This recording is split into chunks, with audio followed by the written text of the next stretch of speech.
নমস্কার ছোট্ট বন্ধুরা, হাসির খেলাঘর ইউটিউব চ্যানেলে তোমাদের সকলকে স্বাগত জানাই। আশা করি তোমরা সবাই ভালো আছো। আমি তোমাদের বন্ধু লম্বকর্ণ। আজকে তোমাদের আমি একটা গল্প শোনাবো। এই গল্পের নাম বক ও কাকড়া। তো চলো সবাই আজকের এই গল্পটি শুরু করা যাক।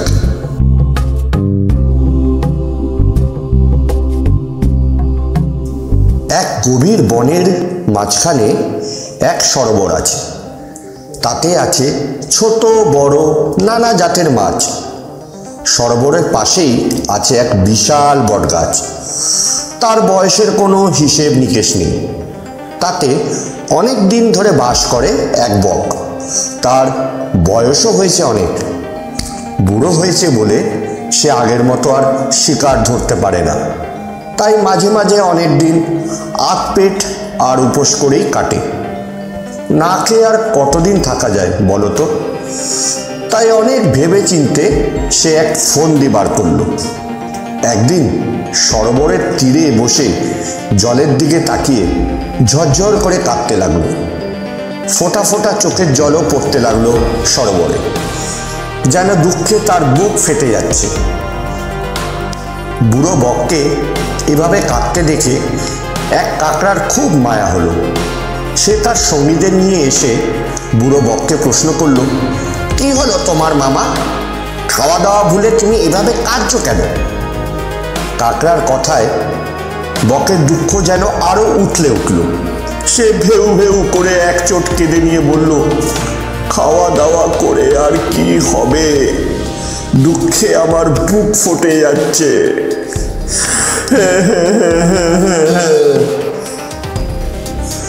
কাকড়া বলল, সে তো তোমার কান্না দেখেই বুঝতে পারছি, কিন্তু কারণটা কি বলবে তো?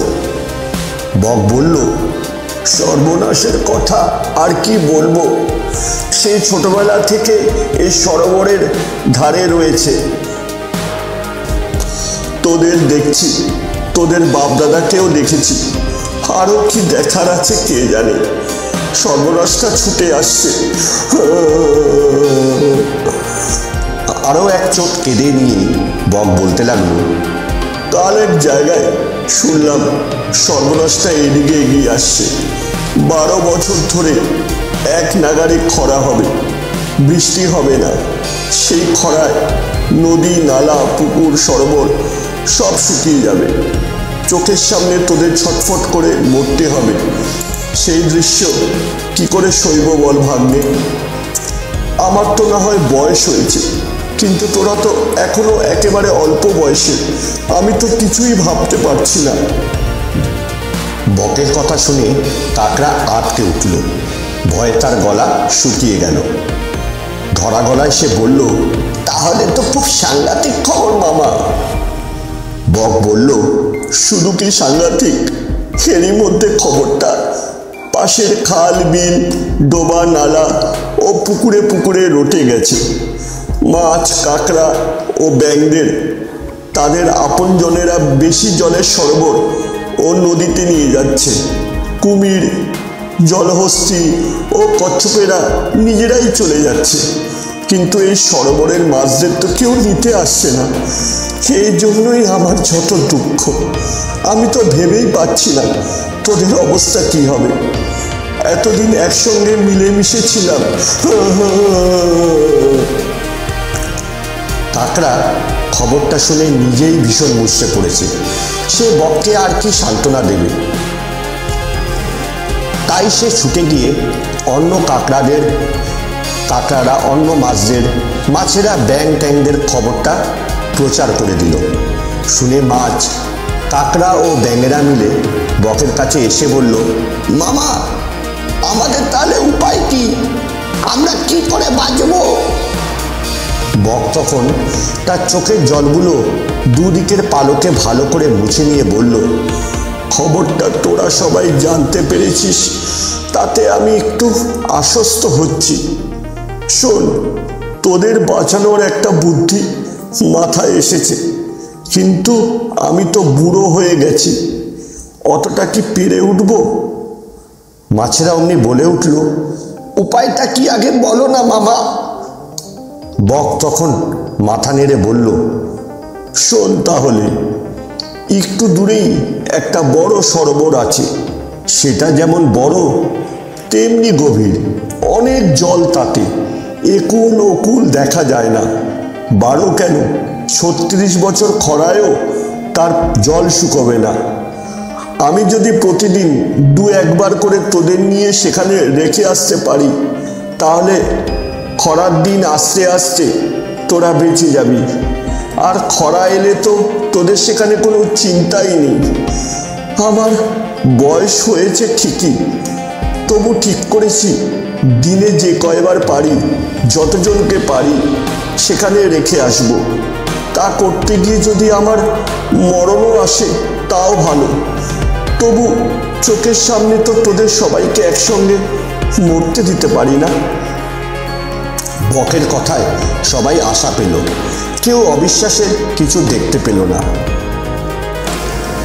মাছেরা জলচরদের মধ্যে সবচেয়ে দুর্বল, তাই বাঁচার ইচ্ছেটাও তাদের বেশি। তারা সবার আগে কাকুতি মিনতি শুরু করলো। তারা বলতে লাগলো, মামা, এই বিপদের দিনে তুমি ছাড়া আমাদের আর কেউ বাঁচাতে পারবে না। যে করে হোক তুমি আমাদের সেখানে নিয়ে যেতে শুরু করো।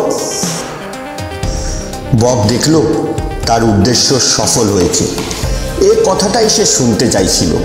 তাই পরদিন থেকে সে তার খরাপূর্ব ত্রাণ কাজ শুরু করল। কাজ বলতে অন্য সরোবরে নিয়ে যাওয়ার নাম করে কিছু দূরে নিয়ে গিয়ে পাথরে আছাড় মেরে সাবার করা, অর্থাৎ মেরে ফেলা। তারপর ফিরে এসে মিথ্যে গল্প ফেলে সকলকে শোনাতে লাগলো। এভাবে দিন চলতে লাগলো। এখন বুড়ো বকের আর খাদ্যের অভাব রইল না। খেয়ে দিয়ে সে দিব্যি শুকে আছে। সরোবরের মাছেরা তার বুদ্ধি টের করতে পারল না। বক প্রথম থেকেই মাছেদের নিয়ে যেতে লাগলো। একদিন সেই কাঁকড়াটা এসে বককে খুব দুঃখ করে বলল, মামা, তোমার সঙ্গে আমারই প্রথম কথা হলো, অথচ তুমি শুধু মাছদেরই নিয়ে যাচ্ছ, আমার কথা ভুলেও মনে করছো না। একদিন ডেকে জিজ্ঞাসা পর্যন্ত করলে না। আজ আমাকে অন্য সরোবরে আগে নিয়ে যেতে হবে, তারপর অন্যদের নেবে। এক নাগাড়ে অনেক দিন ধরে মাছ খেতে খেতে বকের মুখেও কেমন যেন অরুচি এসে গেছে। কাঁকড়ার কথা শুনে ভাবলো, এবার একটু মুখ বদল করি। সে কাঁকড়াকে গলায় ঝুলিয়ে নিয়ে চলল। কাঁকড়া তার দাঁত দিয়ে বকের গলা ধরে ঝুলে রইল। যেতে যেতে যেখানে বক মাছদের এনে খেত, সেই জায়গাটা কাঁকড়া উপর থেকে দেখতে পেল। বকটাও সেখানে আস্তে আস্তে নিচে নামতে লাগলো। কাঁকড়া তখন জানতে চাইল, মামা, সেই সরোবরটার কত দূরে? বক ভাবল, কাঁকড়া তো জলের জীব, ডাঙায় তাকে কিসের ভয়? এই ভেবে ঠোঁট বাঁকা করে হেসে বলল, ওরে বোকা কাঁকড়া, এখনো তুই বুঝতে পারিসনি? সরোবরটা রয়েছে আমার পেটে। মিথ্যে গল্প বলে তোদের এখানে নিয়ে এসে খাচ্ছি। এ হলো গিয়ে বুড়ো বয়সে প্রাণে বাজার ফন্দি। এবার তোর পালা। বকের কথা শুনে কাঁকড়া আটকে উঠল, কিন্তু কর্তব্য ঠিক করতে এক মুহূর্ত দেরি করল না। সঙ্গে সঙ্গে সে তার শক্ত দাঁত দিয়ে বকের নরম গলা চেপে ধরে তাকে মেরে ফেলল। বক অনেক চেষ্টা করছিল কাকের দাঁড় তার গলা থেকে ছাড়াবার জন্য, কিন্তু কাঁকড়ার শক্তির সাথে সে পারল না।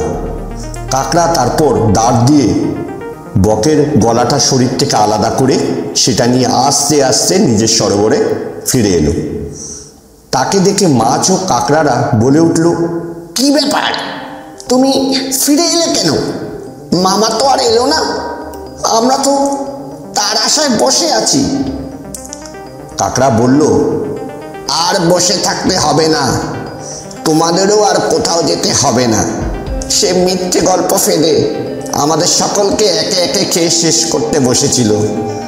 এতদিন মাছেদের নিয়ে গিয়ে ওই কাছেই পাথরের উপর আছড়ে মেরে খেয়ে এখানে চলে আসতো। নেহাত বুদ্ধি ও আয়ুর জোরে আমি বেঁচে গেছি। তার মতলবও ধরে ফেলেছি। ভগবানের অসীম কৃপা। এই দেখো, বকের গলাটা নিয়ে এসেছি। আমার এই মোটা দাঁড়গুলো আমাকে এবং তোমাদের বাঁচিয়ে দিয়েছে। আমরা সবাই বেঁচে গেছি, আমাদের আর ভয় নেই। এরপর থেকে কাঁকড়া ও মাছেরা ওই সরোবরে পরম শান্তিতে থাকতে লাগলো। তো বন্ধুরা, কেমন লাগলো আজকের গল্প? আশা করি তোমাদের সবার এই গল্পটি ভালো লেগেছে। আমি এরকমই তোমাদের নতুন নতুন মজাদার গল্প শোনাবো। আশা করি তোমরা সবাই ভালো আছো এবং নতুন নতুন গল্প শোনার জন্য এই হাসির খেলাঘর ইউটিউব চ্যানেলটা সাবস্ক্রাইব করে নিও। আবার দেখা হবে পরের গল্পে। তোমরা সবাই ভালো থেকো এবং হাসি খুশি থেকো।